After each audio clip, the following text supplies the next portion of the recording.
Welcome to programme views makers. मैं हूं आपके साथ शाइस्ता यूसुफ। नाजरीन, हुकूमत और कालादम तंजीम के दरमियान मुआहिदा तय पा गया। हालात मामूल की तरफ लौट आए हैं, बंद सड़कें खुल गई हैं। मुआहिदे का ऐलान करने वाले मुफ्ती मुनीबुर रहमान का कहना है कि इसमें किसी की फतह या शिकस्त नहीं है। हम मुआहिदा करके चैन की नींद नहीं सो जाएंगे बल्कि इसकी चौकीदारी करेंगे। उन्होंने कहा कि यह सफर का आगाज है, इख्तिताम नहीं है। दूसरी तरफ मामूलात जिंदगी बहाल होने पर 10 दिन तक मुश्किलात का सामना करने वाली आवाम ने भी सुकून का सांस लिया है। हमारा सवाल है, हुकूमत और कालादम तंजीम के दरमियान मुआहिदा तय पा गया, क्या ये मामला मुस्तकिल तौर पर हल हो गया है? इस पर डिस्कशन के लिए जो मेहमान हमारे साथ मौजूद है, तारुफ मैं आपसे करवा देती हूँ। हमें ज्वाइन किया है नासिर भाई साहब ने, बतूल राजपूत हमारे साथ मौजूद हैं, लेफ्टिनेंट जनरल रिटायर्ड अमजद शैब साहब ने हमें ज्वाइन कर लिया है, मुजम्मिल सोहरवर्दी साहब हमारे साथ मौजूद हैं, इसके साथ साथ हमें ज्वाइन किया है अंबर शमसी साहिबा ने भी। आप तमाम मेहमानों के वक्त का बेहद शुक्रिया। NBC आपके जानिब आऊंगी, कहिएगा आपके ख्याल में क्या मामला थम गया है या फिर खत्म हो गया है इस मुआहिदे के बाद? देखिए शाइस्ता, बहुत संजीदा ले लेती इन बातों को आप। कभी कभी शायरी भी क्या करें, कभी मोनी निगाजी को पढ़ें, कभी अमजद साहब को पढ़ें। एक खूबसूरत शेर मुझे याद आया है, न जाने कब था कहाँ था मगर ये लगता है ये वक्त पहले भी हमने कभी गुजारा है। 7 बार ये वक्त गुजार चुके हैं हम, ये 8वीं बार हो रहा तो क्या नई बात है। इसमें बात सिर्फ इतनी सी है कि मैंने जो जुमेरात को बातें की थी कि मैं सिर्फ इतना बताते हैं मुझे आप कि हमें करना क्या है। आप कभी कहते हैं कि किसी की हिमायत करें, आप हम हिमायत कर देते हैं। आप कहें इनकी मजम्मत करें, मजम्मत कर देते हैं। फिर आप कहते हैं इनकी हिमायत करें, फिर हिमायत कर देते हैं। तो हम तो मजबूर महज हैं, मगर जाने जहाँ अपने शाख से ऐसे भी कोई करता है। Confusion confusion confusion state confusion के अंदर है, रियासत हुकूमत नहीं, स्टेट कन्फ्यूजन के अंदर है। करना क्या है? मतलब मैं उस दिन जो बात हो रही थी, हमारे सामने सिक्योरिटी कमेटी का कम्युनिके भी था, हमारे सामने वज़रा के बयानात भी थे, और वो बहुत क्लियर कट था कि हमने जब तक हम कातिलों को गिरफ्तार नहीं कर लेंगे और जब तक ये मुंतशिर नहीं हो जाएंगे और इनके इंडियन लिंक्स हैं और इनके इंडिया में अकाउंट्स हैं, पैसे आते हैं, इनके IPs बैंकॉक से, जनूबी कोरिया से और हिंदुस्तान से चलती हैं, और तो सारे के सारे इल्ज़ाम तो उन्होंने लगा दिए थे ना। अब या तो ये इल्ज़ाम वापस ले, माफ़ी मांगे कि इल्ज़ाम झूठे थे, माफ़ी मांगना चाहिए इनको कि इल्ज़ाम झूठे थे, गलत इल्ज़ाम थे, मैं समझता हूँ गलत इल्ज़ाम थे। या फिर ये काम जिन्होंने कल किया है ये तो 12 दिन पहले कर लेते। 12 दिन पहले अगर कर लेते तो जो इकोनॉमी को नुकसान हुआ है, जो आवाम को तकलीफ हुई, आप यकीन नहीं कर सकते वहाँ तकलीफ कितने लोगों को हुई है। जो लोग वहाँ रहते हैं बताएंगे आपको कि वहाँ कितने तकलीफ से लोगों ने वक्त गुजारा है। और वहाँ सूरत हाल GT रोड का हशर, कभी जाएँ आप लोग करीब हैं तो देखें GT रोड कहाँ है।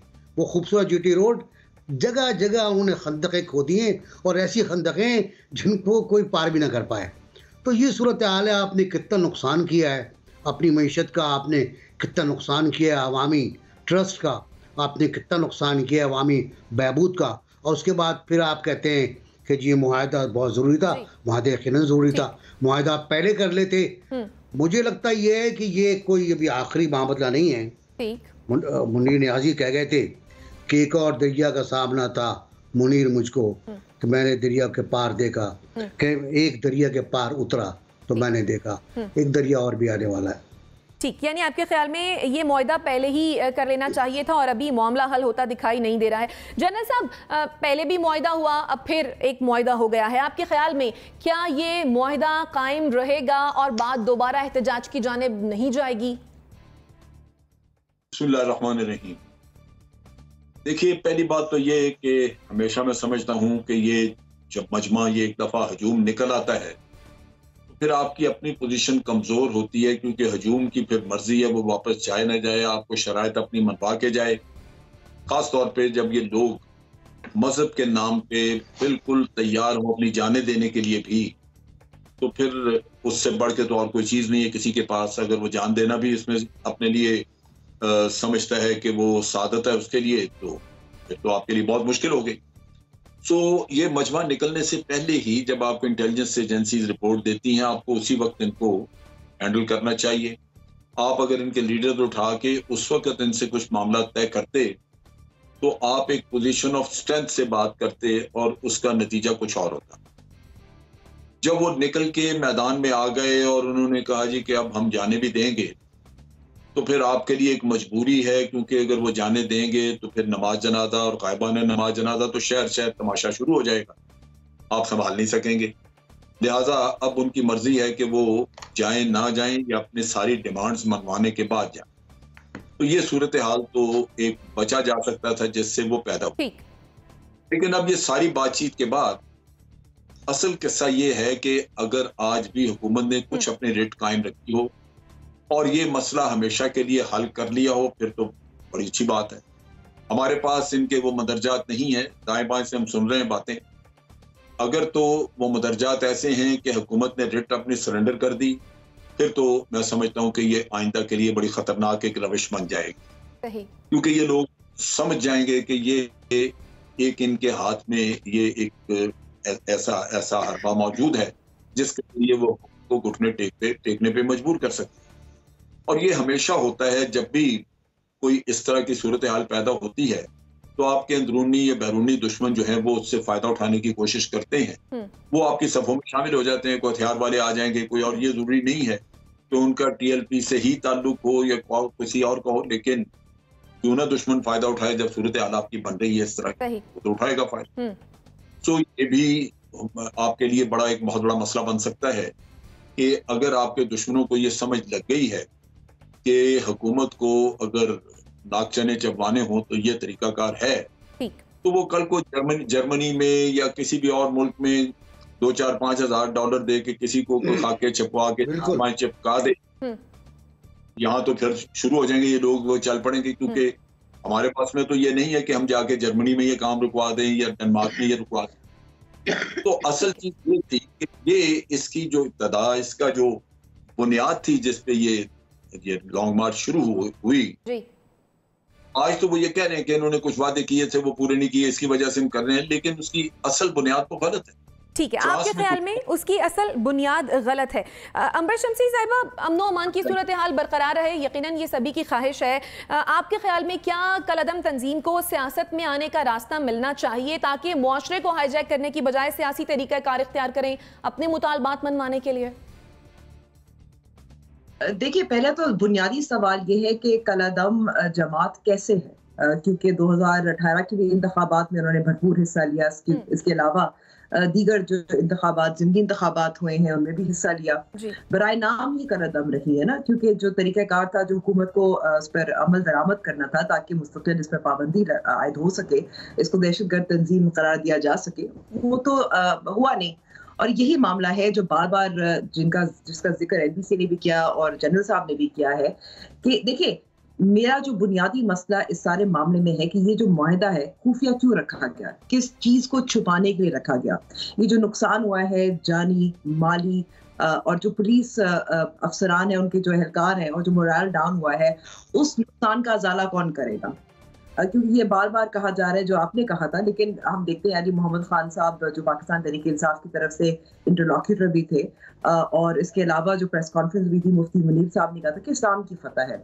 तो इस वक्त फतह तो नजर नहीं आ रही, इस्लाम की तो खास तौर पे नजर नहीं आ रही। हमें जो नजर आ रहा है ज़ाहिरी तौर पर नजर आ रहा है कि एक मुआहिदा है वो खुफिया रखा गया है जमहूरियत में, हमें उसके शराइत मालूम नहीं है, और शायद इसलिए मालूम नहीं है क्योंकि बाद में तनकीद ना हो सके या अदालत ना जाया जा सके। जैसे पहले फैजाबाद का धरना था, वो मुआहिदा था, उस पर फैसला आया था, और उसके बाद जो तनकीद हुई थी, जो बार बार मुआहिदे हुए थे। इसके अलावा हम देखें जो एक टग ऑफ वॉर आपको विद इन द कैबिनेट नजर आ रही थी कि एक शेख रशीद साहब कुछ और कह रहे थे, फवाद चौधरी साहब कुछ और कह रहे थे, शाह महमूद कुरैशी साहब और दीगर जो प्रेस कॉन्फ्रेंस में बैठे थे वो उनकी कुछ और उनका मौक़िफ़ रहा था।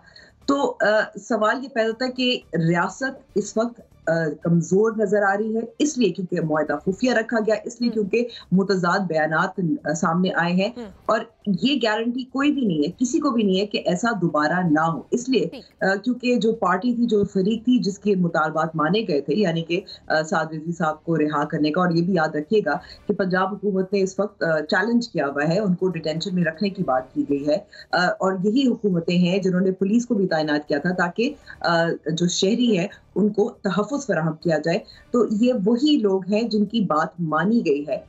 तो सवाल ये पैदा होता है कि ये जो मुतजाद बयानात आ रहे थे, जो मुआहदा खुफिया रखा गया था, ये क्यों रखा गया था, किस बात को छुपाने के लिए किया था, जब कोई गारंटी नहीं है कि दोबारा नहीं होगा। क्योंकि इस वक्त जो फतह है उसी पार्टी की हुई है जिसने नुकसान पहुंचाया है पाकिस्तानी शहरी को, पाकिस्तानी रियासत को। ठीक है मुजम्मिल सोहरवर्दी साहब, मुआहदा हो गया, क्या हुआ क्या नहीं ये तो चलें एक अलग ही मामला है। इस मुआहदे को साद रिजवी की हिमायत भी हासिल है। आपके ख्याल में इस मुआहदे के बाद क्या मुल्क में अमन व अमान कायम हो पाएगा, सूरत हाल जो है वो बेहतर हो जाएगी? क्या वो लोग घरों को चले गए हैं, डिस्पर्स हो गए हैं?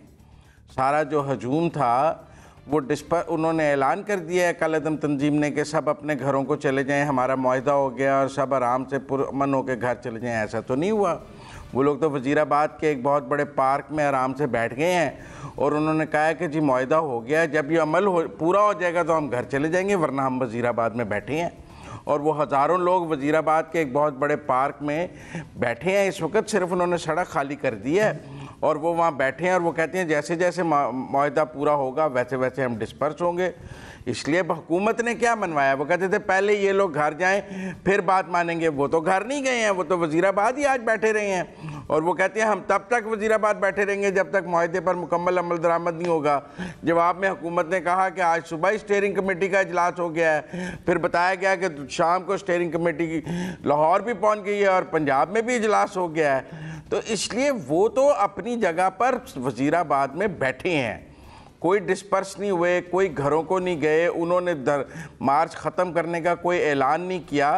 सिर्फ इतना किया है कि वो सड़क से पार्क में आ गए हैं और गवर्नमेंट ने अपनी रुकावटें ख़त्म कर ली हैं और उन्होंने कहा है कि हम वज़ीराबाद में बैठे हैं, जैसे कि वो मुरीदके में 3 दिन बैठे रहे कि गवर्नमेंट के साथ हमारे मुज़ाकरात चल रहे हैं, हम मुरीदके से आगे नहीं जाएंगे।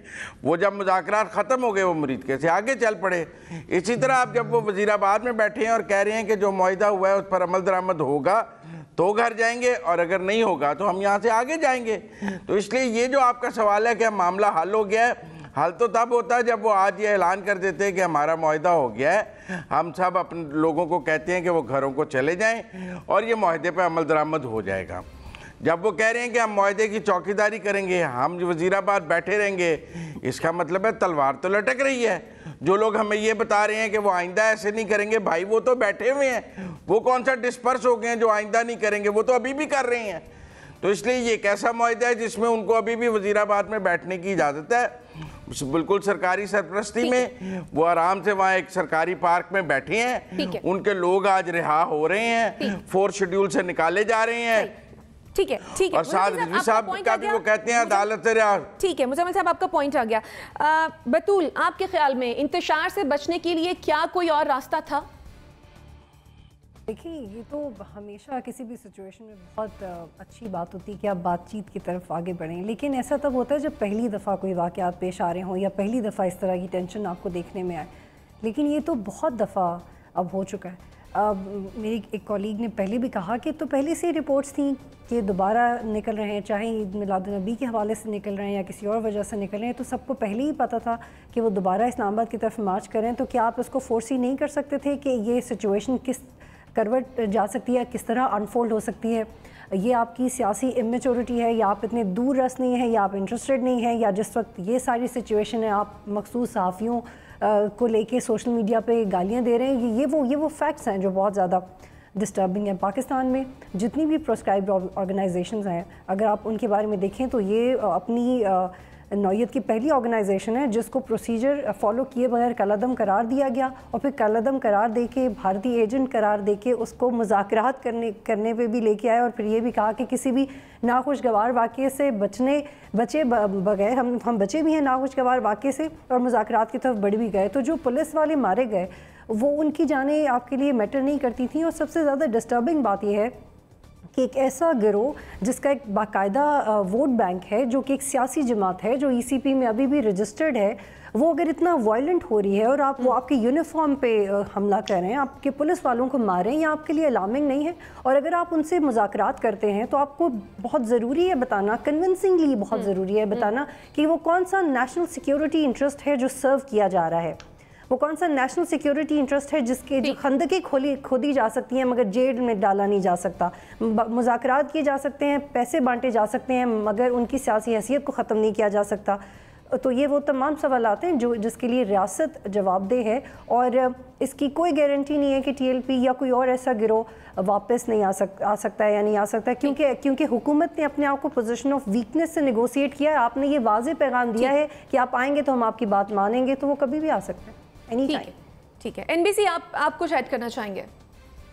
मैं ये कहना चाह रहा था कि चलो तहरीक लब्बैक कलअदम से वजूद में आ जाएगी, एक हफ्ते में आ जाएगी, आईनी जमात बन जाएगी, बिल्कुल सही बात है। उसकी ताकत बरकरार है, ताकत बढ़ जाएगी उसकी, और ताकत बढ़ जाएगी उसकी, ज़्यादा ताकतवर हो जाएगी। आने वाले बलदियाती इंतखाबात में और कौमी इंतखाबात में वो आपको बहुत टफ टाइम दे सकती है, नंबर 1। नंबर 2, मुझे जो ख़तरा है, छोड़ दें तहरीक लब्बैक को, उसका अपना मसला है, और दूसरे ग्रुप और दूसरे लश्कर इनकरेज होंगे इस सूरत हाल से जो बनी है, और वो ताकत पकड़ेंगे, उनको वो कहेंगे हमारी भी एक इखलाकी बुनियाद मौजूद है, लश्कर निकालने की, रैली निकालने की, मुसल्ला जलसा करने की और पुलिस वालों को मारने की, हमारी भी इखलाकी बुनियाद है। एक पहले हो चुका है ये, हमसे मुआहदा करो। आप किससे मुआहदे करोगे? आप कहाँ लोगों से निपट रहे हो, किस प्रोसेस में आप मौजूद हो? टेररिज्म के खिलाफ कौन सी लड़ाई आप लड़ रहे हो? वजीरिस्तान में भी सूरत हाल है, अफगानिस्तान के बॉर्डर पर, मशरक़ी इंडिया के बॉर्डर पर आप हैं, आप इंटरनल टेररिज्म से निपट रहे हैं। ये जो जब दूसरे ग्रुप आएंगे मजीद सामान लेकर, उनके साथ आप क्या यही करेंगे, इसी तरह करेंगे? अगर इस तरह करेंगे तो आप हुकूमत नहीं है, आप कुछ और हैं। आप एक ग्रुप हैं जो मुस्तकिल मुआहदे कर रहा है और मुस्तकिल कंप्रोमाइज़ कर रहा है, और ये कंप्रोमाइज़ मैं समझता ये हूँ कि स्टेट के शान निशान नहीं।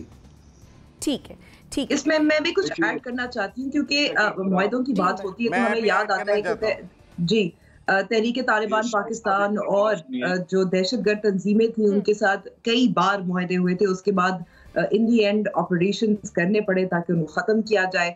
इसके अलावा जब APS का वाक़या हुआ था, तब उसके बाद हमने एक नेशनल एक्शन प्लान भी तश्कील दिया था, जिसके तहत इस किस्म की जो ग्रोह हैं उनको काउंटर करने की कोशिश, वायलेंट एक्सट्रीमिज्म इसको कहते हैं, उसको काउंटर करने की। लेकिन हम देख रहे हैं कि वही तारीख अपने आप को बार बार दोहरा रही है कि हम मुआहदे भी कर रहे हैं, नेशनल एक्शन प्लान पे अमल दरामद भी नहीं कर रहे, और way back to square one. अगर हम बात करें कि कौमी धारे में शामिल करें, जरूर कौमी धारे में आप शामिल कर देंगे, लेकिन आप क्या ये करेंगे कि उनको ताकत उनको मिल गई है, उनको इसमें पॉलिटिकल फायदा भी होगा, उनको इलेक्शंस में फायदा भी होगा, जैसे NBC ने कहा। लेकिन आप अपनी रियासत को मॉडरेट करने के बजाय, क्योंकि अगर आप इनके जलसे जुलूसों में जाए, आप सुने कि अक़लियतों के बारे में वो क्या कहते हैं, तो आप परेशान हो जाए, क्योंकि वो सेंसर हो जाती हैं और आप ऑन एयर सुना नहीं सकते। ठीक है, तो आप जो रियासत है वो ज्यादा एक्सट्रीम होती जाती है, ये अगर मॉडरेट भी हो जाए तो ये भी एक नुकसान है। ठीक है, ये भी एक नुकसान है। मुज़म्मिल साहब, जनरल साहब के कमेंट के बाद आपकी जानिब आती हूं। जनरल साहब, आप कुछ ऐड करना चाह रहे थे? मैं ये कहना चाह रहा था कि ये जो TLP है, इसका 1 पॉइंट एजेंडा तहफ़्फ़ुज़ नामूस रिसालत, उसका सियासत से क्या ताल्लुक है? क्या ताल्लुक? इस पार्टी का पॉलिटिकल रोल कोई नहीं। ये अगर पॉलिटिकल रोल की तरफ जाए, या इसको अगर हम इजाजत दें कि जी आप सियासी पार्टी बन जाएं, तो इनके सियासी मकासद हैं जो सिर्फ इस एक नारे से एक्सप्लॉइट करेंगे लोगों के जज्बात को, और इनको वोट मिलेंगे इस वजह से कि तहफ़्फ़ुज़ नामूस रिसालत पे लोग जाने देने को तैयार हो जाते हैं। लेकिन सियासत में इसका क्या मसला है? सियासत में इसका क्या तब क्या पार्लियामेंट में जाके ये कोई रोल प्ले कर सकते हैं? वहां पे पार्लियामेंट में तहफ़्फ़ुज़ नामूस रिसालत का मसला है कोई? पार्लियामेंट में तो कोई नहीं है। तो इनका कोई ऐसा इनका मैनिफेस्टो नहीं है, या अगर हो भी तो फिर ये स्लोगन उसके साथ नहीं चल सकता। क्योंकि सियासत तहफ़्फ़ुज़ नामूस रसालत पे नहीं हो सकती, वो सियासी मसला है ही नहीं, वो एक आपके ईमान का, दीन का मसला है, और आप या ईमान रखते हैं या नहीं रखते। ठीक है। पाकिस्तान में ये इशू है नहीं, लेकिन इसको बना के इंतहाई गलत रास्ते पे, इंतहाई खौफनाक रास्ते पे सियासत चली जाएगी अगर वो सारी सियासत को उसकी वाबस्तगी कर दी गई तहफ़्फ़ुज़ नामूस रसालत पे, जो ये पार्टी करेगी। और हुकूमत को होश के नाखून लेने चाहिए, इससे बचना चाहिए। ठीक है, यानी हुकूमत के लिए मुश्किलात खड़ी हो सकेंगी। मुज़म्मिल और वर्दी साहब क्विकली कमेंट कीजिएगा, इसके बाद मुझे ब्रेक की जानिब बढ़े। ठीक है, पाकिस्तान के लिए मुश्किलात होंगी, पार्टी किसी भी पार्टी की। ठीक है जाना साहब, आपका कमेंट आ गया। मुज़म्मिल और वर्दी साहब क्विकली कमेंट कीजिएगा, मुझे ब्रेक पे बढ़ना। मैं अब भी हुकूमत से दरख्वास्त करना चाहता हूँ कि वो मुल्क की तमाम बड़ी सियासी जमातों को ऑन बोर्ड ले, प्राइम मिनिस्टर सबके साथ बैठें, अकेले उनकी कोई बात नहीं मानेगा। आप ये बात समझें, सोलो फ्लाइट उन्हें मज़ीद डबो देगी इस मामले में, जब तक कि वो सबको साथ लेकर इस मामले का हल नहीं निकालेंगे, मामले का हल नहीं निकलेगा। नेशनल एक्शन प्लान भी तभी कामयाब था जब उस पर सब सियासी जमातें मुत्तफिक थीं, चाहे मिलिट्री कोड बनाने पर थीं, चाहे किसी को दहशतगर्द करार देने पर थीं। इस मामले पर भी कोई किसी एक की बात नहीं चल सकती।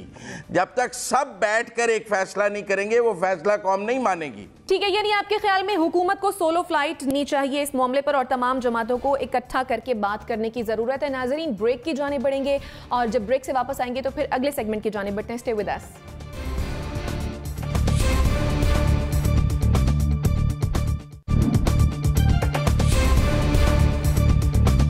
Welcome back after the break. Tehreek Insaf हुकूमत की जानिब से नैब कावानीन में तरमीम का सिलसिला जारी है। 6 अक्टूबर को जारी होने वाले ऑर्डिनेंस में मजीद तरमीम कर दी गई हैं। सदर आरिफ अलवी की मंजूरी से जारी नया ऑर्डिनेंस कौमी एहतसाब तीसरी तरमीम के नाम से जारी किया गया है।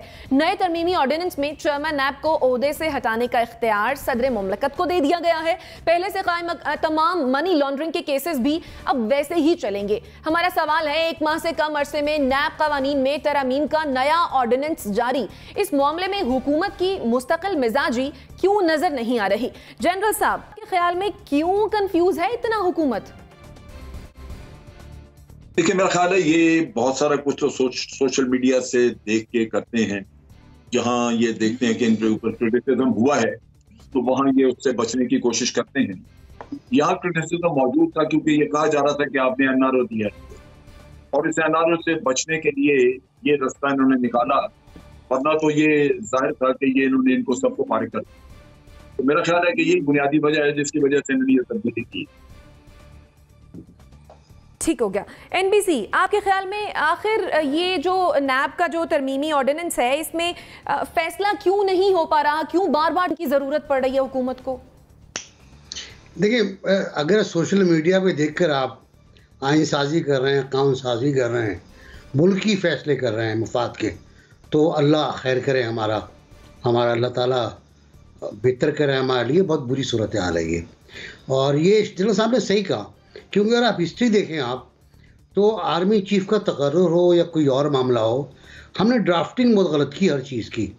हमने हर चीज़ का ड्राफ्ट गलत बनाया, लिखा गलत, अंग्रेज़ी गलत थी हमारी, full stop, dash, hyphen, semicolon हमने गलत लगाए, बार बार वो दरख्वास्तें वापस की गई, वो ड्राफ्ट वापस किए गए, और हत्ता कि फिर मेरे ख्याल आर्मी चीफ के मामले में तो लीगल ब्रांच भी आई बीच में आर्मी की, फिर उन्होंने बनाया उसको। यहाँ पर मसला ये था कि आप ही कह रहे थे कि फलां की छुट्टी हो जाएगी, ये केस ख़त्म हो जाएगा, ये केस ख़त्म हो जाएगा, तो इस पर सोशल मीडिया पर बहुत सी बातें आई। आपने कहा नहीं भाई, ये तो जरदारी साहब और नवाज शरीफ और शहबाज शरीफ भी फ़ायदा उठा लेंगे, इनको पकड़ा जाए। तो आपने स्पेसिफिक और ये बैड इंटेंशन होती है, स्पेसिफिक आपने लोगों को टारगेट किया और उनको डाल दिया। अब सूरत हाल ये कि आपने एनआरओ दिया हुआ है, आपने एनआरओ काबीना को दिया हुआ है, आपने एनआरओ वुज़रा को दिया हुआ है, आपने एनआरओ ब्यूरोक्रेट्स को दिया हुआ है, आपने एनआरओ पॉलिसी साजों को दिया हुआ है इंटेंशंस की बेस के ऊपर, और आपने एनआरओ ताजरों को दिया हुआ है, प्राइवेट पर्सनस को दिया हुआ है। जो चाहे करें, जो चाहे उनका उसने करिश्मा साज करे। तो मेरा ख्याल है सब बैड लॉ, और अभी तक चैलेंज भी नहीं हुआ है ये। और भी कई लॉज हैं जो बैड लॉज हैं हमारे पास, और वो हायर से बनाए गए, सोशल मीडिया पर देख के बनाया गया उनको कि साहब ये नहीं होना चाहिए, चुनाचे वो लॉ बन गया।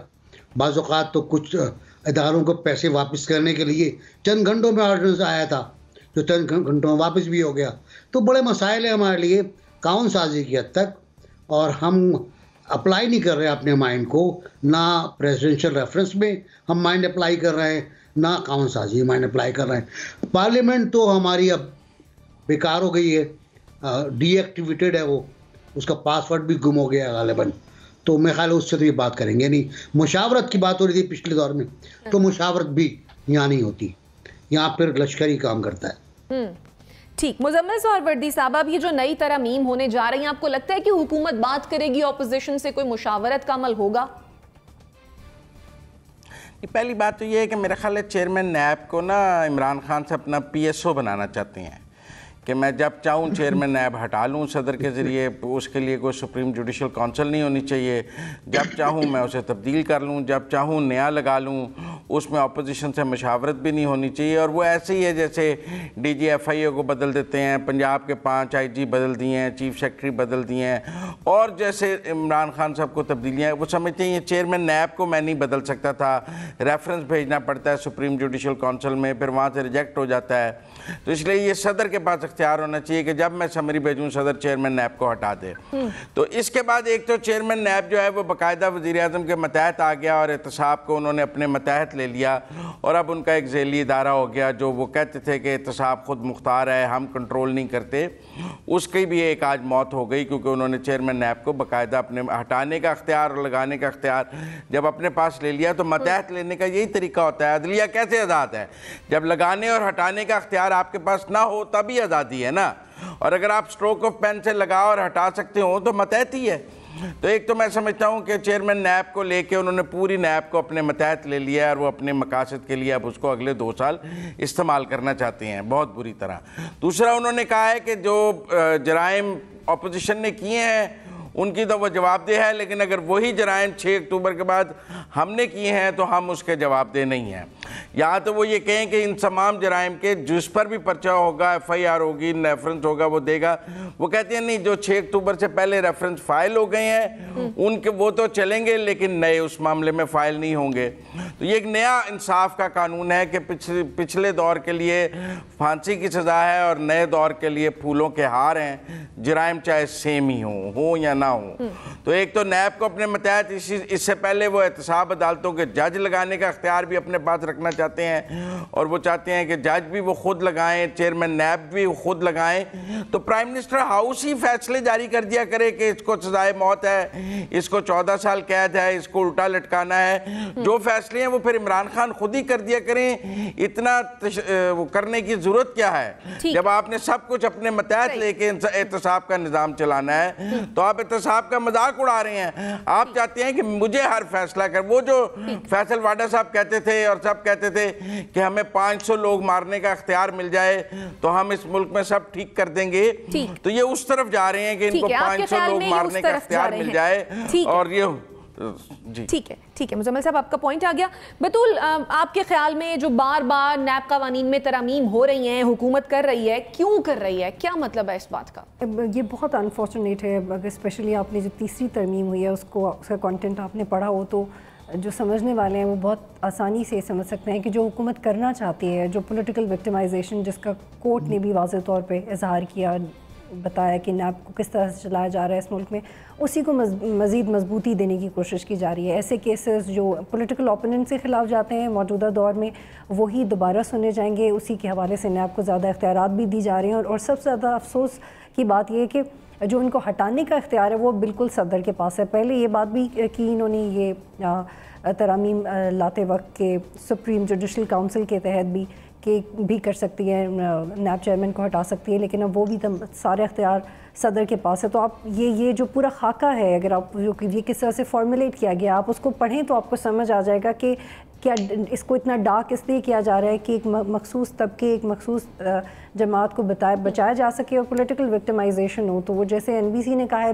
ब्लैक लॉ है और इसको मज़ीद काला कानून बनाने के लिए तरमीम किए जा रहे हैं, मगर पेट नहीं भर रहा है इनका। आप देखिए 1 माह से भी कम वक्त में तीसरी तरमीम आई है, तो पता नहीं मजीद क्या तब्दीली लाएंगे 1 माह से भी कम में। अगर यही आप नॉर्मली लेजिस्लेशन दूसरे मैटर्स में हो तो मुल्क में काफ़ी बेहतरी आ सकती है, लेकिन ये कि इट्स वेरी अनफॉर्चुनेट कि ऐसा हो रहा है। लाखों जो लोअर कोर्ट्स में केसेस पेंडिंग है उनके हवाले से तो लेजिस्लेशन नहीं होती, जो जजेस के हवाले से जो लोअर जुडिशरीज में जजेस की परफॉर्मेंस के हवाले से मामलात हैं उसके हवाले से तो लेजिस्लेशन नहीं होती, तो it means it is serving a purpose, जिसकी वजह से 1 माह में तीसरी तरमीम आ रही है। ठीक है, अंबर शमसी, आपके ख्याल में इस मामले में हुकूमत की मुस्तकिल मिजाजी क्यों नजर नहीं आ रही है? सवाल तो फिर ये पैदा होता है कि किस मामले में मुस्तकिल मिजाजी नजर आती है। ये शायद मुस्तकिल मिजाजी इस लिहाज से तो शायद मुस्तकिल मिजाजी नजर आती है कि अपोजिशन के खिलाफ जो करप्शन के केसेस हैं वो जारी रखने हैं, और जिस तरह से जारी रखे जा रहे हैं तनकीद और हायर कोर्ट्स की तरफ से तनकीद के बावजूद उसी तरह जारी रखने हैं। इसमें कोई इस्लाहात नहीं लानी, कोई इस्लाह नहीं करनी, कोशिश नहीं करनी कि जो अकाउंटेबिलिटी है अक्रॉस द बोर्ड हो।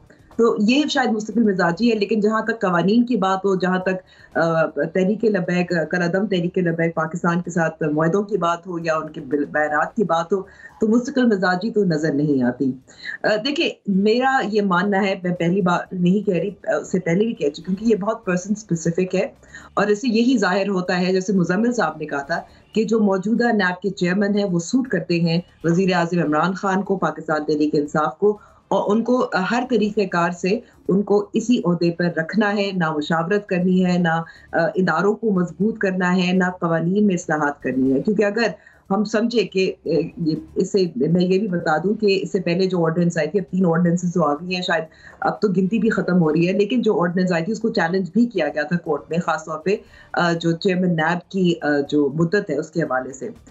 तो ये भी चैलेंज तो हो जाएगी, ऑर्डिनेंस है, इसकी मुद्दत भी खत्म हो जाएगी, लेकिन इससे सिर्फ यही जाहिर होता है कि जो मौजूदा चेयरमैन है उनको हर तरीक़ेकार से बचाना है, और शायद आगे जो केसेस अगर बन सकते हैं उससे भी बचाना है। तो मुस्तकिल मिजाजी तो मुझे नहीं पता कि ऑर्डिनेंस के हवाले से, कानून साजी के हवाले से तो नजर नहीं आता। और मैं सिर्फ एक जुमला ऐड शाइस्ता इसमें करना चाह रही हूँ कि इतने वेल रेप्यूटेड चेयरमैन नैब क्यों इंडिस्पेंसिबल हो गए हैं PM इमरान खान के लिए? Why has he become so important जिस तरह की उनकी रेपुटेशन है इसके बावजूद? ठीक है, जैदर साहब, हुकूमत की मुस्तकिल मिजाजी पर सवाल उठाया है अंबर शमसी ने, आप कुछ ऐड करना चाहेंगे? बात यह है कि आप जो भी देखें उसमें लैक ऑफ होमवर्क है। किसी भी चीज में इन्होंने पहले से उसको पूरी तरह स्टडी नहीं किया, तो मुज़मिरात क्या हैं, क्या ये ऐसा होना चाहिए या नहीं होना चाहिए। तो बहुत दफा जब बाद में क्रिटिसिज्म हुआ तो उसके ऊपर फिर उन्होंने रिजेक्ट किया है और फिर अमेंडमेंट्स इन्होंने की हैं। और इसी तरह जो अपॉइंटमेंट्स वगैरह भी हैं उनमें भी ये मसला आता रहा है कि पहले होमवर्क नहीं किया, एक आदमी को भेज दिया, फिर बाद में अंदाजा हुआ कि शायद ये सूटेबल नहीं वहां के लिए। तो सबसे बड़ा मसला यही रहा है कि ये अपनी होमवर्क नहीं करते रहे। और दूसरी तरफ ये है कि पार्लियामेंट का इस्तेमाल बिल्कुल नहीं हुआ। पार्लियामेंट में एक वर्किंग रिलेशनशिप इनको चाहिए था कि अपोजिशन के साथ रखें ताकि लेजिस्लेशन चलती रहे। जब लेजिस्लेशन आप करते हैं तो उसके अच्छे बुरे नुकात, मुख्तलिफ पहलू वो सामने आने शुरू हो जाते हैं, जो भी आप स्टेप लेना चाहते हैं। आज जो आपने ऑर्डिनेंस वगैरह इशू किया है, अगर ये पार्लियामेंट में प्रॉपर लेजिस्लेशन के थ्रू, एक लॉ के थ्रू आता तो शायद ये पास कराना मुश्किल होता, क्योंकि वहां पे बहुत सारी और चीजें सामने आती, मुख्तलिफ किस्म की आरा, और जैसे हम कहते हैं कि कलेक्टिव विजडम आपको मिल जाती है, तो आपकी जो लेजिस्लेशन होती है बड़ी हद तक वो दुरुस्त होती है। बावजूद इसके कि उसमें भी बाज़ औक़ात हालात की वजह से अमेंडमेंट आपको करनी पड़ जाती है, लेकिन कम से कम सबकी इनपुट मौजूद होती है। तो ये ज्यादातर, एक तो ये विदाउट इनपुट काम करते हैं, वो कलेक्टिव विजडम यूज नहीं करते। दूसरी तरफ ये है कि खुद भी होमवर्क इतना नहीं किया होता, और नतीजा ये कि बाद में फिर उनको सारे स्टेप्स अपने वापस लेने पड़ते हैं। ये सारा मेरा ख्याल है पूरा जो अरसा इनकी हुकूमत रही है, इनको ये मसाइल रहे हैं जो कि नेचुरली हमारे अपने मुल्क के लिए भी अच्छे नहीं। ठीक है, ये मैं एक और चीज ऐड करना चाहती हूँ कि मैं हर में एक और बहुत इसकी टाइमिंग भी आप देखें कि जिस तरह से FATF की जो तलवार थी कि ग्रे लिस्ट से हटेंगे या नहीं हटेंगे, तो नहीं हटे हम ग्रे लिस्ट से। ये मनी लॉन्ड्रिंग वाला जो मामला है, अब आप देखें जैसे मुजम्मिल साहब ने भी बताया था कि 6 अक्टूबर से पहले जो होंगे वो वहीं के वहीं रहेंगे, लेकिन उसके बाद के जो केसेस होंगे वो रजिस्टर होंगे। तो ये टाइमिंग इसके लिए भी मेरे ख्याल में ये तीसरी बार जो ऑर्डिनेंस आ रही है उसके हवाले से भी उस पस मंजर में भी हमें देखना चाहिए। ठीक है मुजम्मिल साहब क्विकली ऐड कीजिएगा, मुझे फिर अगले सेगमेंट की जाने पे बढ़ना। मुझे जनरल साहब की बात से ये समझ आई है कि वो ये कह रहे हैं कि गवर्नमेंट इनकॉम्पिटेंट भी है और इनएक्सपीरियंस भी है, और उसने जो है हुकूमत साजी को एक तजर्बागाह बना लिया है और मुख्तलिफ तजर्बात किए जा रहे हैं अवाम पर और निज़ाम हुकूमत पर। ठीक है नाज़रीन, सेगमेंट के जाने बढ़ते हैं। Pakistan institute for piece studies की तहकीकाती रिपोर्ट के मुताबिक हालात के पेश नज़र अगर अफगानिस्तान में कोई इंसानी बहरान पैदा हुआ तो पाकिस्तान में महंगाई में इजाफा हो सकता है। पाकिस्तान को क़याम अमन और इंसानी मदद की फराहमी के लिए कोशिशें जारी रखने की ज़रूरत पर जोर दिया गया है। रिपोर्ट में पाकिस्तान को अफगानिस्तान के हवाले से मोहतात नुक्ता नज़र अपनाने का भी मशवरा दिया गया है। सवाल यह है कि अफगानिस्तान में इंसानी बहरान की सूरत में पाकिस्तान को मजीद महंगाई का सामना करना पड़ सकता है, जैसा कि रिपोर्ट में बताया गया है। तो अगर ऐसे हालात पैदा होते हैं तो क्या पाकिस्तान ये बोझ बर्दाश्त कर सकेगा? अंबर शम्सी, आपके ख्याल में ये कब तक बरकरार रह सकती है? देखें, सबसे पहले तो जो अफगानिस्तान की सूरत हाल है, ज़ाहिर है गहरा असर तो हो रहा है। अभी आप देखें कि जिस तरह तहरीक तालिबान पाकिस्तान, एक और कलअदम तंजीम है, दहशतगर्द तंजीम है, उनके जो अटैक्स उन्होंने एक दोबारा इशू किए हैं कि किस तरह से वो तवातर से कर रहे हैं, ये तो एक मसला है। साथ साथ आप देखें अफगानिस्तान की सूरत हाल क्या बन रही है। वहाँ इस वक्त अफगान तालिबान और दूसरी तरफ इस्लामिक स्टेट खुरासान है, दाइश खुरासान है। अभी एक वॉशिंगटन पोस्ट में हाल ही में रिपोर्ट हुआ है कि बहुत सारे जो साबिक अफगान इंटेलिजेंस के अफसरान हैं वो उनके जो रैंक्स हैं वो ज्वाइन कर रहे हैं इस्लामिक स्टेट खुरासान को, क्योंकि वो एंटी अफगान तालिबान है। तो ये साफ जाहिर नजर आ रहा है कि जो बार बार अक़वाम मुत्तहिदा भी कह रही है कि वहाँ हालात सेटल नहीं हुए। और हमारे सरहद पे भी आप देखें कि हम ह्यूमैनिटेरियन एड भी भेज रहे हैं, लेकिन साथ साथ हम रेफ्यूजीज एक्सेप्ट भी नहीं कर रहे, और हम ज़ाहिर है अपने भी मुश्किलात हैं, मुआशी मुश्किलात हैं, जिसकी वजह से हम बहुत ज़्यादा नहीं दे सकते, और उससे इंस्टेबिलिटी का ख़तरा रहेगा और पाकिस्तान में जो ज़ाहिर है उसका असर रहेगा। आप ये भी देखें कि किस तरह से डॉलर्स जो थे अफगानिस्तान भेजे जा रहे थे उस सूरत हाल से निपटने के लिए, क्योंकि वहाँ पैसा नहीं है, जिसकी वजह से यहाँ भी इसका हमारी करेंसी पे भी इफेक्ट हुआ था। तो these are all very interlinked issues. एक आपकी सिक्योरिटी अफगानिस्तान के अंदर, हमारी सरहद पे सिक्योरिटी, जो इंसानी इमदाद हम फराहम करना चाहते हैं और दूसरों से करवाना चाहते हैं, उससे भी लिंक्ड है। और फिर मेरे ख्याल में सबसे बढ़कर पाकिस्तान का जो मौक़िफ़ है दुरुस्त बिल्कुल है कि वहाँ उनको इंगेज करना चाहिए, लेकिन आप साथ देखें कि जो उनको अफगान तालिबान या अफगानिस्तान को इस्लामिक एमिरेट जो है उसको तस्लीम करने के हवाले से कोई पेशरफ्त ना हम किसी को कन्विंस कर पाए हैं कि उनको तस्लीम करें, जिसकी वजह से ये जो मामलात हैं ये वहीं के वहीं खड़े हैं। ठीक है जैन साहब, अगर तो खुदा न ख्वास्ता अफगानिस्तान में इंसानी बहरान आ जाता है तो फिर ऐसी सूरत में आपके ख्याल में पाकिस्तान को क्या क्या मुश्किलात पेश आ सकती हैं? देखिए, एक तो रेफ्यूजीज का किस्सा बहुत बड़े पैमाने पर शुरू हो जाएगा, क्योंकि ऑलरेडी वहां पे लोग अपने घरेलू सामान बेच के तो खाने पीने की अशिया ले रहे हैं वहां से, जो वहां पे बड़ा कम दस्तयाब है। पाकिस्तान से जाती हैं, जो लैंड रूट है जो इस्तेमाल हो रहा है वो पाकिस्तान वाला ही ज्यादा है। नतीजा ये कि हमारे अपने भी महंगाई बढ़ेगी जब यहाँ से चीजें जाएंगी, वहां पे स्मगल होंगी बहुत सारी, और रेगुलर तरीके से तो इंसान कंट्रोल कर सकता है, लेकिन मेरा ख्याल है कि स्मगलिंग इसमें बहुत होगी।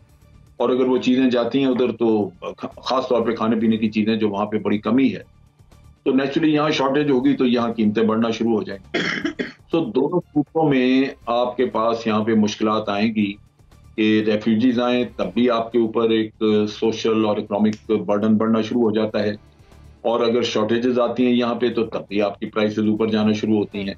तो महंगाई तो पहले ही यहाँ पे बहुत है। तो ये सारा किस्सा जो है ये चूंकि इंटरनेशनल एड जब तक नहीं आती, अफगानिस्तान में हालात बेहतर होने के चांसेस नहीं हैं, दिन ब दिन खराब होएगी, तो ये मसला पाकिस्तान के लिए बहुत बड़ा सीरियस मसला बन सकता है। अगर ये सूरत हाल इसी तरह कंटिन्यू करती है। हमारी अपनी बसात इतनी नहीं है, हमने 5 अरब देने का कहा तो है, लेकिन आपको पता है कि तो हम तो खुद कर्जों पे जीते हैं।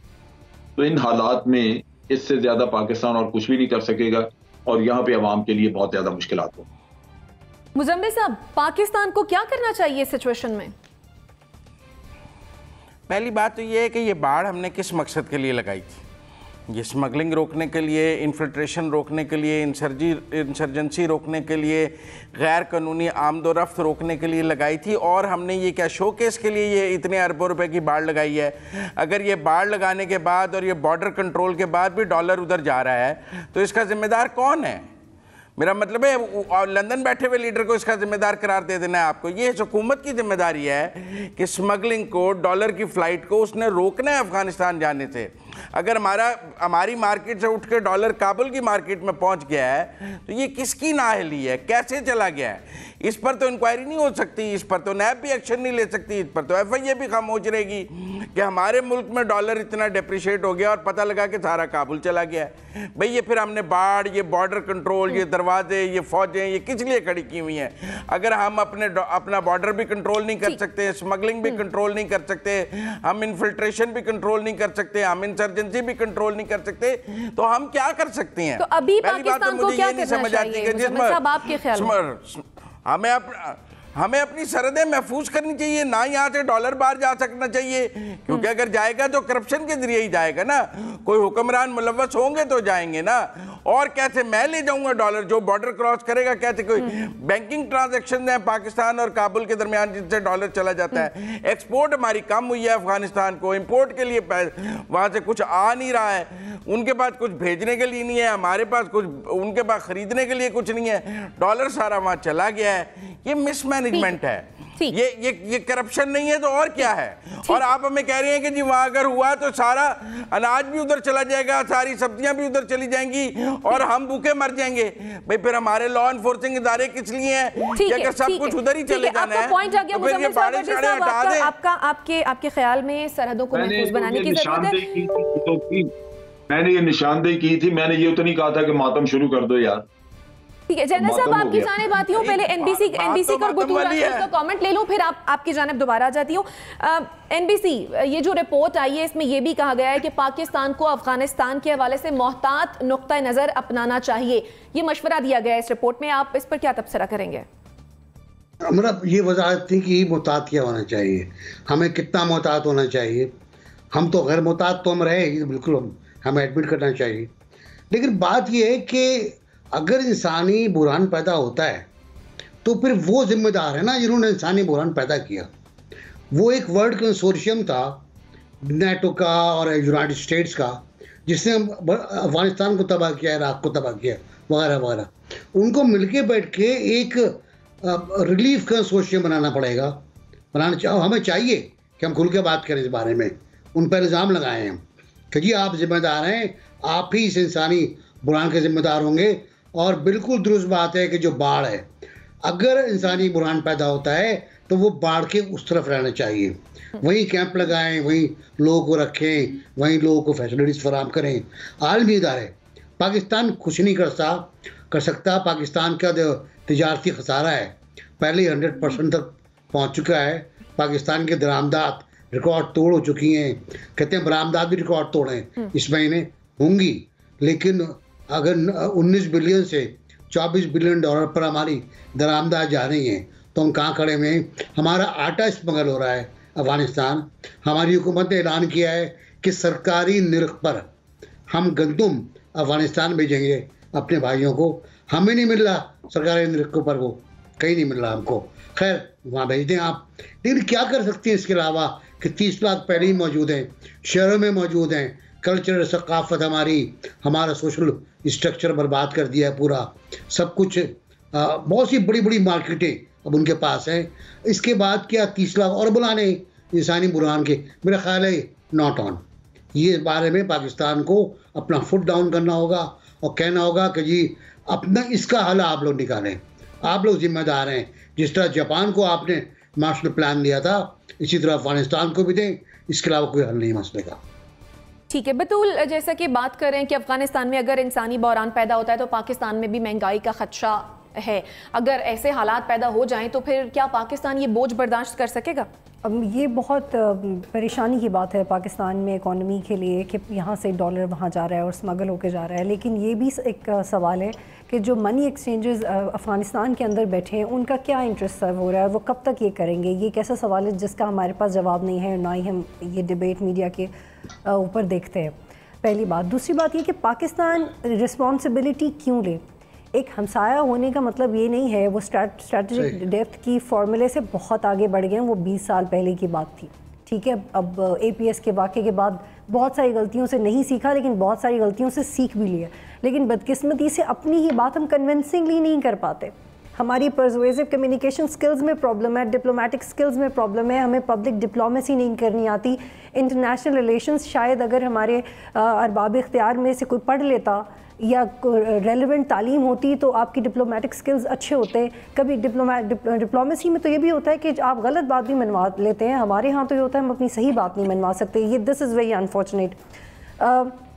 कतर में एक ट्रॉयका बने, वो अफ़गानिस्तान के मसाइल हल करे। यूनाइटेड नेशन सिक्योरिटी काउंसिल जाके अफ़गानिस्तान के मसाइल हल करे। माजी में अफ़गानिस्तान रशिया की तरफ देखता रहे, पाकिस्तान का एक रोल रहा है, लेकिन अभी अफ़गानिस्तान को चाहिए कि वो चाइना की तरफ देखे। पाकिस्तान अपनी इकॉनमी और अपने लोगों को नुकसान पहुंचाए बगैर जो मदद कर सकता है ह्यूमैनिटेरियन ग्राउंड्स पे वो ज़रूर करना चाहिए। लेकिन बड़े बड़े पैकेजेस का ऐलान मुझे लगता है कि वो आप मैनेज नहीं कर सकते।